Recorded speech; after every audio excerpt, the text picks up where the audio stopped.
അപ്പൊ ഓൾറെഡി +2കാരെല്ലാം ഒരു ചെറിയ ഇടിവെട്ടേറ്റിരിക്കുകയാണെന്ന് ടീച്ചർ അറിഞ്ഞു. യെസ്, നിങ്ങളുടെ റിസൾട്ട് പബ്ലിഷ് ചെയ്ത ഡേറ്റ് വന്നല്ലേ? കാരണം കംപ്ലീറ്റ് വാലുവേഷൻ ഒക്കെ തീർന്ന് റെഡി ആക്കി വെച്ചേക്കാണ്. ഇനി ആ ടാബുലേഷൻ ഒക്കെ ഒന്ന് കഴിഞ്ഞു കഴിഞ്ഞാൽ മെയ് 21 റിസൾട്ട് പബ്ലിഷ് ചെയ്യുന്നു നമ്മുടെ ബഹുമാനപ്പെട്ട വിദ്യാഭ്യാസ മന്ത്രി പറഞ്ഞിട്ടുണ്ട്. അപ്പൊ ഓൾറെഡി അതിന്റെ ഒരു ടെൻഷനിൽ ഇരിക്കുകയാണ്. ഇതിന്റെ കൂടെ ഇടിവെട്ടിനെ പാമ്പ് കടിച്ചു എന്ന് പറഞ്ഞ പോലെ ഇംപ്രൂവ്മെന്റിന്റെ റിസൾട്ട് വന്നിട്ടുണ്ട് അല്ലെ? ഈ വട്ടം +2 എക്സാമിന്റെ ഇടയിൽ കൂടെയാണ് പോയിട്ട് +1ന്റെ ഇംപ്രൂവ്മെന്റ് എക്സാം ഒക്കെ നിങ്ങളുടെ ബാച്ച് എഴുതിയത് അല്ലെ? അപ്പൊ അതിന്റെ റിസൾട്ട് ഒക്കെ വന്നു. കുറെ പേര് ടീച്ചർക്ക് ഓൾറെഡി എന്താണ് മെസ്സേജുകളൊക്കെ ടീച്ചർ കണ്ടു. എന്താണ്? യെസ്, മാർക്ക് കുഴപ്പമില്ല, ചിലർക്ക് കൂടിയതിന്റെ സന്തോഷം. വേറെ കുറെ ആൾക്കാർക്ക് A ആയിരുന്നു A+ ആയി. A+ ആയിരുന്നവരും ചിലരൊക്കെ റീവാലുവേഷന് കൊടുത്തിട്ട് ഇംപ്രൂവ്മെന്റ് എഴുതിയിട്ട് മാർക്ക് കൂടിയ കാര്യങ്ങളൊക്കെ പറഞ്ഞു. കാരണം നിങ്ങൾക്കറിയാം എന്ത്, +1ന്റെയും +2ന്റെയും മാർക്ക് കൂട്ടിയിട്ടാണല്ലേ നമ്മുടെ ഫൈനൽ റിസൾട്ട് നമ്മുടെ കയ്യിൽ വരുന്നത്. അപ്പൊ അതുകൊണ്ട് തന്നെ മിക്കവരും കുറെ പേര് ഇംപ്രൂവ്മെന്റ് ഒക്കെ എഴുതിയിട്ടുണ്ട്. ആ ചാൻസ് മിസ് ചെയ്തിട്ടില്ല, ടീച്ചർക്ക് അറിയാം. അപ്പൊ അതിൽ കുറച്ച് പേര് പറഞ്ഞിരുന്നു എന്താ, 71 നിൽക്കുന്നത്, 72 ആയാൽ A+ ആയേനെ, പിന്നെന്താ കുറച്ചും കൂടെ കിട്ടിയേനെ, ഞാൻ വിചാരിച്ചത്ര ആയില്ല, ശരിയായില്ല, എവിടെയോ ഒരു പെശകുണ്ട്, മാർക്ക് പോരാ എന്നൊക്കെ വിചാരിച്ചിരിക്കുന്ന കുറച്ച് പേരും കൂടി ഉണ്ട്. അപ്പൊ അവരുടെ അടുത്താണ് ടീച്ചർക്ക് ഇമ്പോർട്ടന്റ് ആയിട്ടുള്ള ഒരു കാര്യം പറയാനുള്ളത്. എന്താണ്? സംശയങ്ങൾ ഉണ്ടെങ്കിൽ വേഗത്തിൽ തന്നെ നിങ്ങളുടെ പേപ്പർ എന്ത് ചെയ്യാം, നിങ്ങൾക്ക് സ്ക്രൂട്ടിനിക്ക് കൊടുക്കാം, റീവാലുവേഷന് കൊടുക്കാം, പോരാതെ ഫോട്ടോ കോപ്പിയും ചോദിക്കാം. ഇങ്ങനെ കുറെ ഓപ്ഷൻസ് നമുക്ക് അവിടെ ഗവൺമെന്റ് തന്നിട്ടുണ്ട്.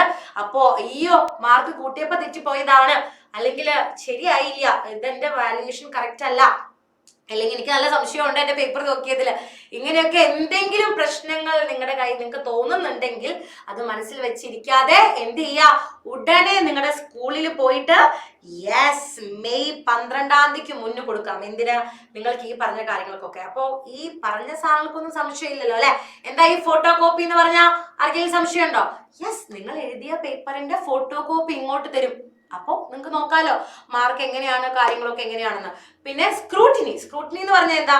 സൂക്ഷ്മ പരിശോധന. എന്താ സംഭവം? നിങ്ങളുടെ മാർക്ക് ഒന്ന് കൂട്ടി നോക്കുക.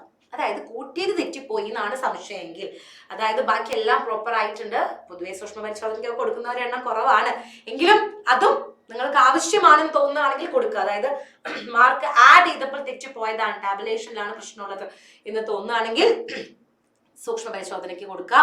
ഇനി അതല്ല, പേപ്പർ നോക്കിയതേ പ്രശ്നമുണ്ട്, ഒന്നും കൂടെ റീവാല്യൂ ചെയ്ത് നോക്കണം എന്റെ പേപ്പർ എന്ന ആഗ്രഹം ഉണ്ടെങ്കിൽ ഒട്ടും മടിക്കേണ്ട, റീവാലുവേഷൻ അപ്ലൈ ചെയ്യുക. കാരണം അതിനൊക്കെ കുറച്ച് സമയമുള്ളൂ. അപ്പൊ അതെല്ലാം അപ്ലൈ ചെയ്ത് പിന്നെ റിലാക്സ്ഡ് ആയിട്ടിരിക്കുക. മെയ് 21 +2ന്റെ റിസൾട്ട് വെയിറ്റ് ചെയ്തിരിക്കുക അല്ലെ? അപ്പൊ ഓൾറെഡി നമുക്കറിയാം ഈ ഇംപ്രൂവ്മെന്റുകളൊന്നും ഗവൺമെന്റ് അധികം പ്രോത്സാഹിപ്പിക്കുന്നില്ല. അതുകൊണ്ടാണ് എന്ത് ചെയ്തത്, +2 എക്സാമിന്റെ ഇടയിൽ തന്നെ വെച്ചത്. അപ്പോ വേണമെങ്കിൽ എഴുതിയാൽ മതി. അപ്പോഴും കുറെ പേര് അപ്ലൈ ചെയ്തിട്ടുണ്ട് അല്ലെ? കുറെ പേര് കുഴപ്പമില്ല, അത് തെറ്റൊന്നുമില്ല. എന്താ, നമുക്ക് കുറച്ചും കൂടെ മാർക്ക് ഏൺ ചെയ്യാൻ പറ്റും തോന്നുന്നുണ്ടെങ്കിൽ ഒട്ടും സമയം കളയാതെ ഇംപ്രൂവ്മെന്റ് അങ്ങോട്ട് കൊടുക്കുക. അത് തന്നെ കുഴപ്പമൊന്നുമില്ല. അപ്പൊ അങ്ങനെ കൊടുത്ത ആൾക്കാർക്ക് ഇനി മാർക്ക് കിട്ടിയതിൽ എന്തെങ്കിലും പോരായ്മകളൊക്കെ ഉണ്ടെങ്കിൽ വേഗം സമയം കളയാതെ സ്കൂളിൽ പോവാ. മെയ് 12 മുന്നേ തന്നെ ഈ പറഞ്ഞ കാര്യങ്ങൾക്കൊക്കെ അപ്ലൈ ചെയ്യാം കേട്ടോ. അപ്പൊ അത് ഏറ്റവും ഇമ്പോർട്ടന്റ് ആയിട്ടുള്ള ഇൻഫർമേഷൻ ആണ്. +2ന്റെ റിസൾട്ട് വരുന്നത് മാത്രമല്ല, +1ന്റെ റിസൾട്ട് വന്നതിന് ശേഷമുള്ള ഈ പരിപാടികളും. അപ്പൊ അതുകൊണ്ടാണ് ടീച്ചർ ഇപ്പൊ തന്നെ വന്നതെല്ലാം പറഞ്ഞത്. മറക്കണ്ട, മെയ് 12 മുന്നേ തന്നെ പോയി അപ്ലൈ ചെയ്യുക. Okay, by.